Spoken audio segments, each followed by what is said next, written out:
ng bayan, maasahan anumang panahon. Magandang gabi po sa ating lahat. Narito ang update sa lagay ng panahon ngayong araw ng Lunes, April 29, 2024 hanggang bukas April 30, 2024.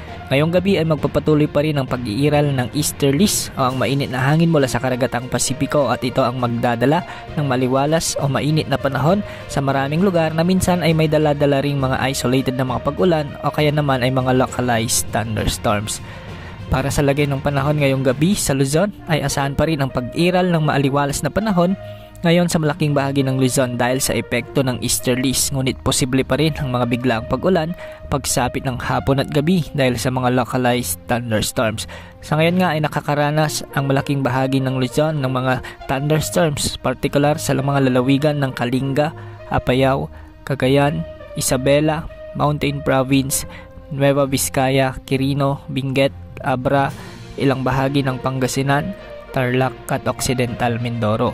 Bukas sa Luzon ay asahan naman ang bahagyang maulap na kalangitan dahil sa easterlies na may mga isolated rains sa ilang lugar lamang. Ngayong gabi din sa Visayas at Palawan ay magiging maaliwalas at bahagyang maulap pa rin ang panahon, ngunit may mga inaasahan ding ilang mga pag-ulan dahil sa mga localized thunderstorms, ngunit mahihina at panandalian lamang ang mga ito.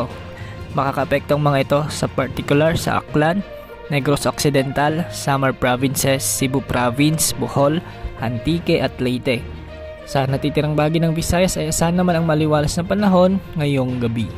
Sa Mindanao ay magiging bagyang maulap at may mga kalat-kalat na pag-ulan sa halos buong Mindanao ngayon dahil sa umiiral na ITCZ. Apektado ng Intertropical Convergence Zone o mga pag-ulan ngayon sa ang Misamis Oriental, Camiguin, Agusan del Norte, Davao Region, Surigao del Sur, South Cotabato, Sarangani, Bukidnon, Zamboanga del Sur, Zamboanga Sibugay, Sulu at Tawi-Tawi. Sa ngayon ay banayad naman ang mga karagatan sa ating bansa at wala namang nakataas na gale warning sa alinmang karagatang sakop ng ating kapuluan. Kaya malayang mga mangingisda at may mga sasakyang pandagat na pumalaot ngayong gabi.